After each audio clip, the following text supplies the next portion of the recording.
সুবহানাল্লাহ। আমার প্রিয় মুসলমান ভাইরা, আপনারা বলেন আপনারা সওয়াব চান কি চান না? আমাদের যথেষ্ট পরিমাণ গুনাহ আছে কিনা? গুনাহ মাফ করতে হলে বিপরীত কি ফিট করতে হবে? নেক ফিট করতে হবে, সওয়াব ফিট করতে হবে। সবাই জোরে শুনি বলুন বিসমিল্লাহির রহমানির রহিম। বিসমিল্লাহর একটি তাফসীর হচ্ছে গোটা কোরআন শরীফ, তাওরীত, জবুর, ইনজিল এই চারটি কিতাব তেলাওয়াত করলে যত সওয়াব হবে, কোরআন শরীফ পড়লে তার চাইতে 3 গুণ বেশি সওয়াব হবে। জোরে বলুন না সুবহানাল্লাহ। আর গোটা কোরআন শরীফ পড়লে যত সওয়াব হবে, তাহলে একবার সূরা ফাতিহা আলহামদুলিল্লাহ শরীফ তেলাওয়াত করলে তার চাইতে বেশি সওয়াব হবে। সুবহানাল্লাহ বলুন না সুবহানাল্লাহ। আর একবার বিসমিল্লাহ শরীফ তেলাওয়াত করলে যত সওয়াব হবে, আলহামদুলিল্লাহ পড়লে তার 3 গুণ বেশি সওয়াব হবে।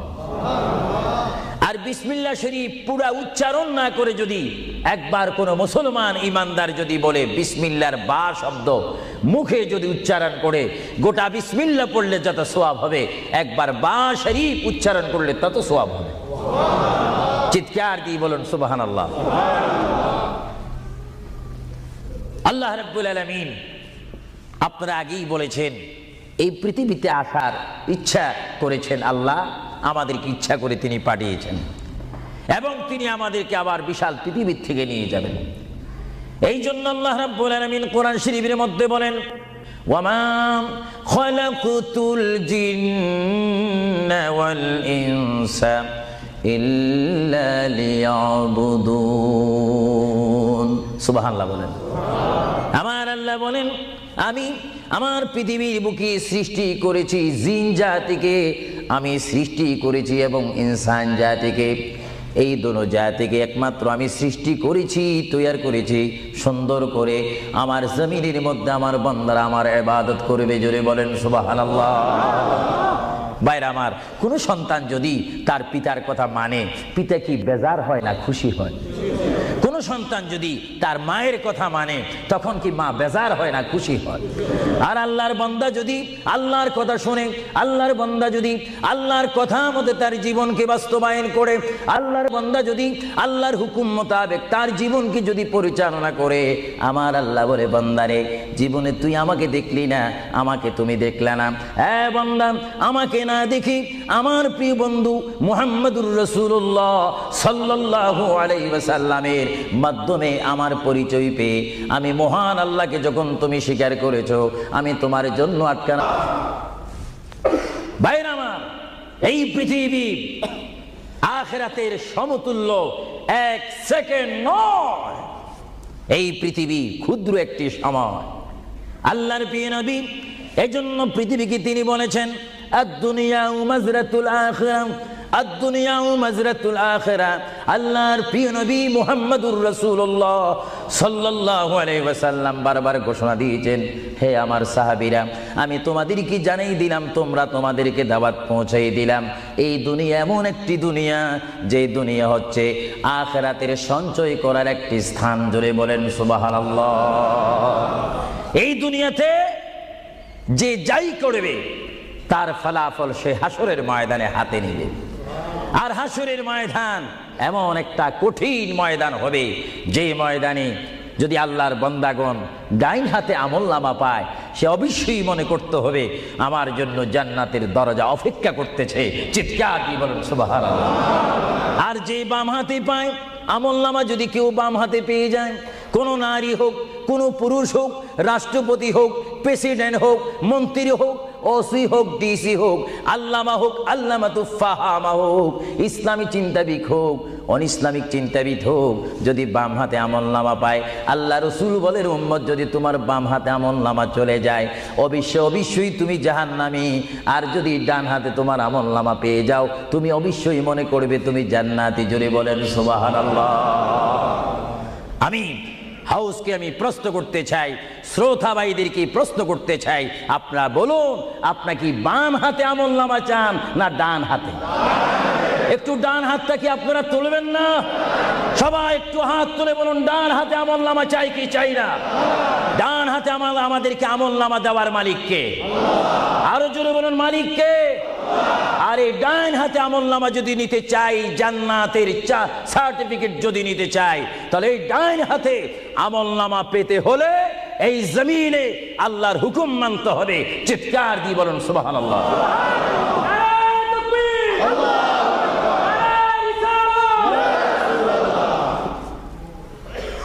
যারা আল্লাহর হুকুমকে মেনেছেন তারা হয়েছেন সাহাবায়ে কেরাম। জোরে বলুন কি? আপনাদের সকলের অন্তরে, সকলের দিলে, সকলের মনে সাহাবায়ে কেরামের ভালোবাসা আছে কিনা? এইদিকে একটু আওয়াজটা কম কেন হলো? আশ্চর্য হয়ে গেল। একটু জবাব দেন, সাহাবায়ে কেরামের ভালোবাসা আছে কিনা? তাদের সাথে কোনো সম্পত্তি নিয়ে কোনো ঝগড়া আছে কিনা? তাহলে একটু জবাব দিবেন।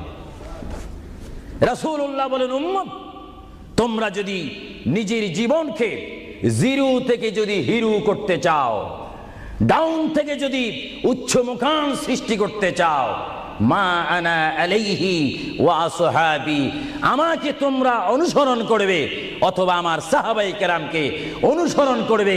আমার প্রতিটি সাহাবায়ে কেরামের চরিত্রের মধ্যে রয়েছে তোমাদের জান্নাতে যাওয়ার গ্যারান্টি। চিৎকার দিয়ে বলেন সুবহানাল্লাহ। আমরা সাহাবায়ে কেরামের ভালোবাসা চাই কি চাই না? আরো জোরে বলুন, চাই কি চাই না? সাহাবায়ে কেরাম কি করে তারা সাহাবী হয়েছেন? কি করে তারা আল্লাহর হাবিবের শ্রেষ্ঠ বন্ধু হয়েছেন?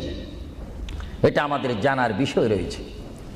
প্রিয় ভাইয়েরা আমার, সাহাবী বলা হয় তাদেরকে যারা রসুল মেনেছেন। সাহাবী বলা হয় তাদেরকে যারা রসুল বুঝেছেন। সাহাবায়ে কেরাম বলা হয় তাদেরকে যারা রসুল পেয়েছেন। পাওয়ার পরে যারা মানার মতো মেনেছেন তাদেরকে বলা হচ্ছে সাহাবায়ে কেরাম। চিৎকার দিয়ে বলুন সুবহানাল্লাহ। সাহাবীরা কেমন ভালোবাসতেন আল্লাহর নবীকে? কেমন ভালোবাসতেন? ভাইরা আমার, সাহাবায়ে কেরাম আল্লাহর নবীকে কেমন ভালোবাসতেন? আল্লাহর প্রিয় নবী, দু জাহানের বাদশা নবী মুহাম্মাদুর রাসূলুল্লাহ সাল্লাল্লাহু আলাইহি ওয়াসাল্লাম, তিনি মক্কা থেকে মদিনায় হিজরতে যাবেন। মাতৃভূমির থেকে মক্কা শরীফ থেকে তিনি মদিনাতুল মুনাওয়ারা শরীফে যাবেন।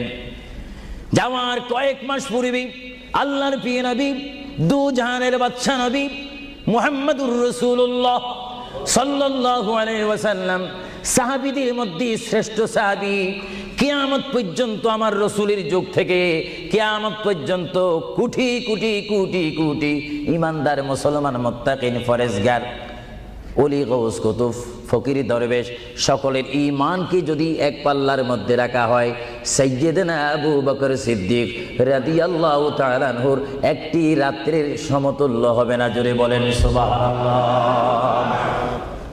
সমস্ত ঈমানদারের ইবাদত যদি এক পাল্লাতে রাখা হয়, সাইয়্যিদনা আবু বকর সিদ্দিক রাদিয়াল্লাহু তাআলা আনহু এক রাত্রে যেই ভালোবাসা রসুলকে দেখিয়েছেন, তার পরিমাণ ভালোবাসা সমগ্র সৃষ্টি জগতের মুসলমানের হবে না। চিৎকার দিব সুবহানাল্লাহ। সাইয়্যিদনা আবু বকর সিদ্দিককে আল্লাহ রসুল বললেন, আবু বকর, আমি আমার মায়ের দেশ, আমি আমার বাবার দেশ, আমি আমার দাদার দেশ মক্কাতুল মুআজ্জামা, মক্কা শরীফ মাতৃভূমি ছেড়ে আল্লাহর হুকুমে কাফেরদের অত্যাচারে আমাকে এখান থেকে হিজরত করে চলে যেতে হবে। যদি আমি হিজরত করি, আবু বকর তুমি আমার সঙ্গী হয়ে থাকবে। চিৎকার দিয়ে বলুন সুবহানাল্লাহ। আল্লাহর প্রিয় নবী কোন দিন হিজরত করবেন, কোন মাসে করবেন, কি সকাল বেলায় করবেন, না সন্ধ্যায় করবেন, না গভীর রজনীর মধ্যে করবেন, না দিনের মধ্যে করবেন, না ঠান্ডার সিজনে করবেন, না গরমকালে করবেন, না গ্রীষ্মকালে করবেন, না বসন্তকালে করবেন, কোন অবস্থায় করবেন, কোন দিন করবেন, কোন মাসে করবেন, তার নির্দিষ্ট করে বলেনি। আল্লাহর প্রিয় নবী, দু জাহানের বাদশা নবী মুহাম্মাদুর রাসূলুল্লাহ হিজরত করার টাইমে সাইয়্যিদানা আলী রাদিয়াল্লাহু তাআলা আনহুকে ডাক দিয়ে বলে, আলী আমি হিজরত করব, আমি রাত্রের আধার অবস্থার মধ্যে মাতৃভূমি ছেড়ে চলে যাব। আলী তুমি আমার বিছনার মধ্যে শুয়ে থাকবে, কম্বলখানা গায়ে দিয়ে শুয়ে থাকবে। আলী কাফিররা তোমাকে মারার জন্য চেষ্টা করবে, কিন্তু তোমাকে মারতে পারবে না। আলী আমি যাওয়ার টাইমে অনেকের আমানত টাকা পয়সা আমার কাছে রয়েছে, আমি তোমার হাতের মধ্যে দিয়ে দিলাম। সকাল যখন হয়ে যাবে তুমি তাদের আমানতগুলা তাদের কাছে পৌঁছাই দিবে। এতে প্রমাণ হলো হযরত আলী যদিও নবীর বিছনার মধ্যে ঘুমিয়ে যায়, তারপর আলীকে মারা যাবে না, যেহেতু যদি আলী মরে যাইতেন আলীর নিকটে আমার নবী আমানত রাখতেন না। জোরে বলেন সুবহানাল্লাহ, আরো জোরে বলেন। তাহলে কাফেররা দে আলীকে মারতে পারবেন না, এটা নবী জানে কি জানে না? আওয়াজটা ডাউন হয়ে গেল, উচ্চ সুরে বলেন নবী জানে কি জানে না? নবীকে জানার ক্ষমতা দিয়েছেন কে? কারণ নবীর টিচার তো কোনো ব্যক্তি নয়, নবীর টিচার কোনো ফেরেশতা নয়, নবীর শিক্ষক কোনো মানুষ নয়, নবীর শিক্ষক একমাত্র হচ্ছে আল্লাহ। জোরে বলুন কে? আরো জোরে বলুন কে? আল্লাহ যার শিক্ষক তার এলেমের কি কমতি আছে নাকি? হযরত আলী জীবনকে ভয় না করে তিনি রাসূলুল্লাহ পালঙ্কের মধ্যে তিনি শুয়ে পড়লেন, বিছনার মধ্যে শুয়ে পড়লেন। যখন শুয়ে পড়ল কাফেররা প্রবেশ করে দেখেন ওই চকির মধ্যে নিশ্চয়ই মুহাম্মদ ঘুমিয়ে আছে। বলেন সাল্লাল্লাহু আলাইহি ওয়াসাল্লাম। কম্বলখানা উঠি তারা দেখলেন মুহাম্মদের স্থানে শুয়ে আছেন শের খোদা হযরত আলী। কাফেররা বলল আলী আমরা তো ইচ্ছা করলে তোমাকে জবা করে দিতে পারি বা তোমাকে জমাই করে দিতে পারতাম, আলী তুমি কেন এই বিছনার মধ্যে শুয়ে আছো? হযরত আলী চোখের পানি ছেড়ে বলে কাফেররা তোমরা এখনো পর্যন্ত আমার হাবিবকে চিনতে পারোনি, আমার নবীকে চিনতে পারোনি। আমার নবী শুধু এখানে আমাকে শোয়াইছেন, ঈমান পরীক্ষা করেছেন, শুধু তাই নয় আগামী দিন সকাল বেলায় মানুষের আমানতের জিনিস মানুষের কাছে পৌঁছে দেওয়ার জন্য রাসূলুল্লাহ তাও আমাকে বলেছেন। তাহলে বোঝা গেল একদিকে আমি রাসূলুল্লাহর পেটের মধ্যে ঘুমাবো আর সকাল বেলায় আমি উঠে মানুষের আমানত তাদের হাতে পৌঁছাই দেব। জোরে বলেন সুবহানাল্লাহ, বলেন আল্লাহু আকবার, আরো জোরে বলুন আল্লাহু আকবার। মহান নবীকে এত সুন্দর করে পৃথিবীতে পাঠিয়েছেন আল্লাহ। জোরে বলেন কে? তাহলে ভাইয়েরা আমার, কেউ যদি আমাকে মারতে আসে আর আমি যদি জানি আমার পালকের মধ্যে যদি আমি শুয়ে থাকি কেউ আমাকে জবা করে দিবে, আর এই টাইমে যদি আমার ভাইকে যদি আমি বলি, বিশেষ করে সভাপতিকে যদি বলি আপনি একটু আমার পালকে ঘুমান, উনি বলবে আমার সভাপতির প্রয়োজন নেই, আমার জান বাঁচা ফরজ, বসবে না থাকবে না। আর সাহাবায়ে কেরাম জেনে শুনে মেনে ইচ্ছা করে নিজের জীবন প্রতি মুহূর্তে মুহাম্মদ রাসূলুল্লাহ চরণের মধ্যে দেওয়ার জন্য প্রতি ওয়াক্তে প্রস্তুত ছিল। চিৎকার দিয়ে বলেন সুবহানাল্লাহ। আল্লাহর পেয়ারা নবী হিজরত তিনি শুরু করলেন।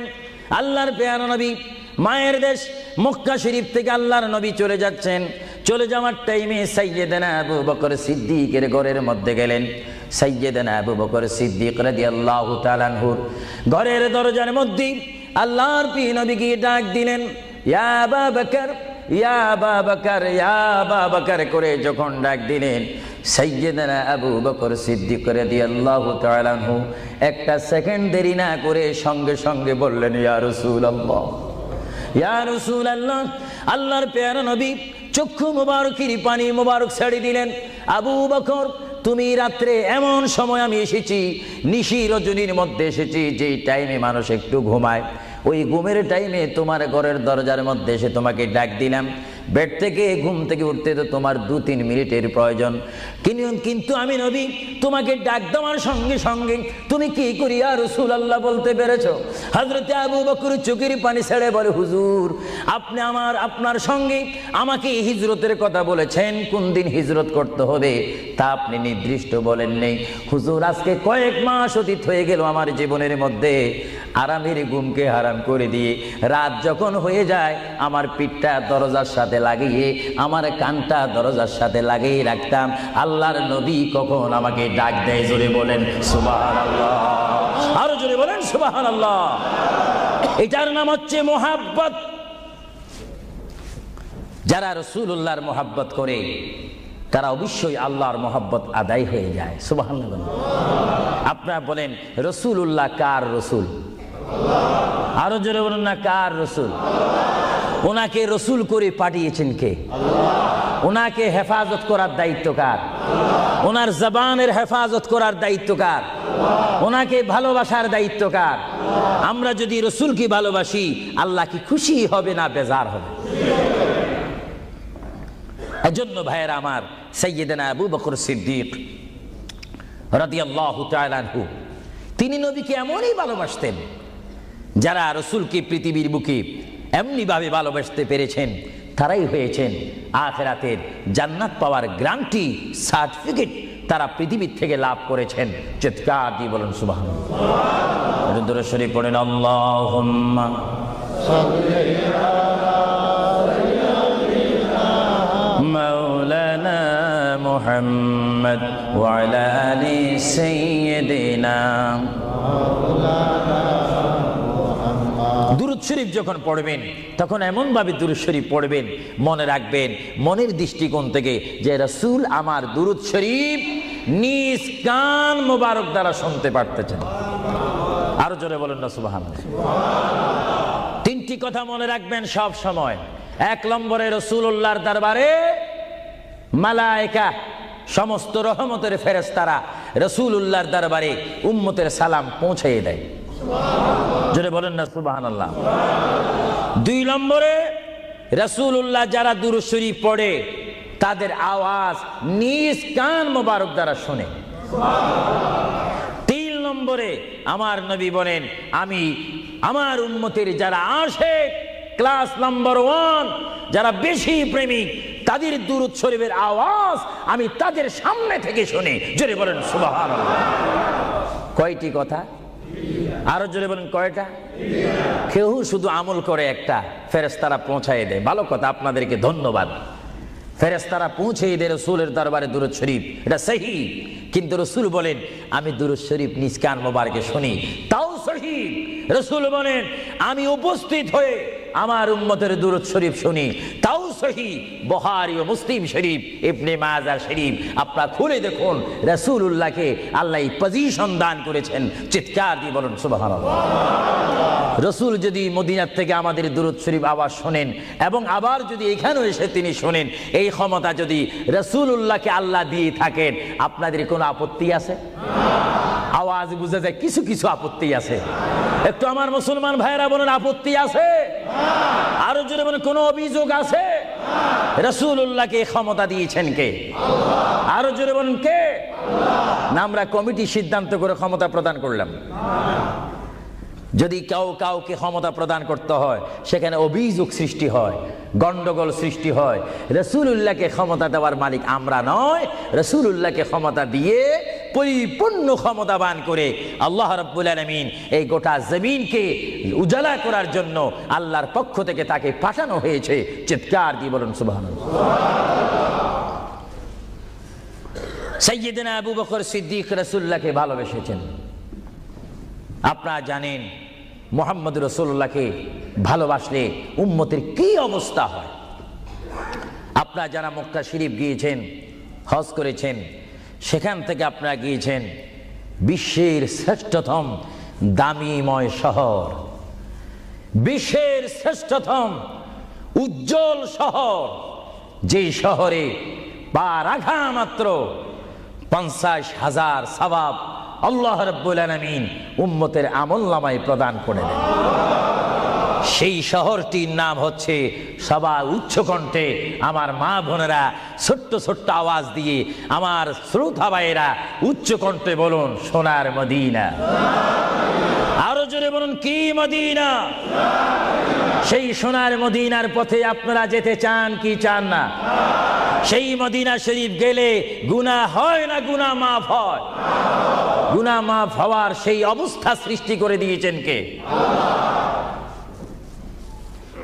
যেই শহরে আজকে এই যুক্তরাজ্যের জমিনে, ইংল্যান্ডের জমিনে, ওয়ার্ল্ডহাম এই জমিনে যদি কোনো মুসলমান যদি নামাজ পড়েন, এক ওয়াক্ত নামাজ পড়লে 10টা সওয়াব পাবেন, নেক পাবেন।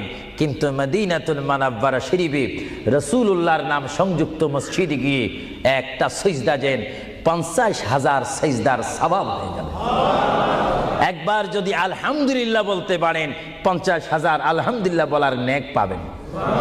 একবার যদি কোনো মতে গিয়ে যদি রসুলকে যদি ডাক দেন, ইয়া রাসূলুল্লাহ, সঙ্গে সঙ্গে 50,000 ইয়া রাসূলুল্লাহ বলার সওয়াব পেয়ে যাবেন।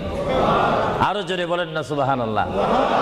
আমার বড় বড় বাবারা, আমার নওজওয়ান ভাইয়েরা, আমার যুবক ভাইয়েরা, কুসি কুসি বাবারা, আমার পর্দানিশীন মা ও বোনেরা, আমাদের নেক সওয়াবের প্রয়োজন আছে কিনা? আরো জোরে বলুন, আছে কিনা? আপনারা যারা সোনার মদিনা গিয়েছেন, সেখানে গিয়ে দেখতে পাবেন রাসূলুল্লাহর রওজা মুবারক।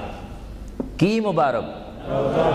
রওজা মুবারক। যেখানে সেই রওজা মুবারকের সামনে, সেই রওজা মুবারকের সামনে আপনারা যখন দাঁড়াইবেন, উপস্থিত হবেন, কিয়াম করবেন, সেই রওজা মুবারক যেখানে, এটার নাম হচ্ছে মা আয়েশা সিদ্দিকার হুজুরা শরীফ। এটা ছিল হযরতে মা আয়েশা সিদ্দিকার হুজুরা শরীফ। এই হুজুরার মাধ্যমে আল্লাহ রসুল থাকতেন, অবস্থান করতেন। ভাইরা আমার, পৃথিবীতে এমন কোনো নজির নেই যে যেখানে বসবাস করে তাকে সেখানে মাটি দিতে হবে, তাকে সেখানে রাখতে হবে, কবর দিতে হবে। এটা ইতিহাস বলে না, কোরআন হাদিস বলে না। কিন্তু মুহাম্মদ রাসূলুল্লাহ যে ঘরে তিনি পৃথিবীর জিন্দেগি কাটিয়েছেন, ওই ঘরের মধ্যে তার কবর শরীফ হয়েছে। চিৎকার দিয়ে বলুন সুবহানাল্লাহ। পৃথিবীর মানুষকে বলতে হবে কবর, আর রাসূলুল্লাহকে বলতে হবে কবর মুবারক। জোরে বলেন কবর, আওয়াজ দিয়ে বলেন না কবর। পৃথিবীর কবরের অবস্থা আর নবীর কবরের অবস্থা এক নাকি? কিছু পার্থক্য আছে নাকি? কিছু নাকি? কিছু অনেক। কিছু বলতে গেলে আমরা আছি 10, রসুল হচ্ছেন 20। আল্লাহর প্যারা নবী, দু জাহানের বাদশা নবী মুহাম্মদুর রাসূলুল্লাহ সাল্লাল্লাহু আলাইহি ওয়াসাল্লাম, তিনি কেমন নবী যার কবরের মধ্যে আল্লাহ রাব্বুল আলামিন দিনে 70,000 ফেরেশতা, দিনে 70,000 ফেরেশতা। হাদিস শরীফের মধ্যে আসে, মুয়াজ্জিন যখন মসজিদে নববীতে আযান দেয়, আসসালাতু খায়রুম মিনান নাওম, সবাই বলেন আসসালাতু খায়রুম মিনান নাওম। মুয়াজ্জিন যখন আযান দিয়ে দেয়, ওই টাইমে রহমতের 70,000 ফেরেশতা দুরূদ শরীফ পড়তে পড়তে আমার প্রিয় নবীর রওজা মুবারকের মধ্যে উপস্থিত হয়ে যায়। আর সমস্ত ফেরেশতারা চতুর্দিকে ঘুরে ঘুরে দুরূদ শরীফ পড়া শুরু করে।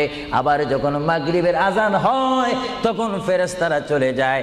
আবার 70,000 ফেরেশতা নতুন করে রাত্রের মধ্যে নাজিল হয়।